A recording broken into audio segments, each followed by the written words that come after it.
গভীর রাত্রে জানলা দিয়ে বেয়ে ওই মেয়েটার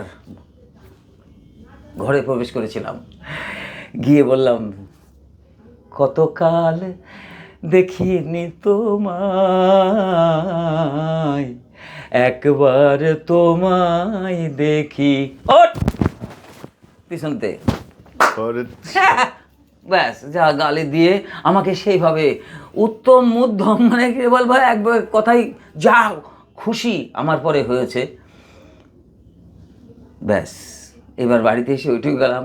আমার জীবনের এত হাসি, এত খুশি সব কোথায় গেল।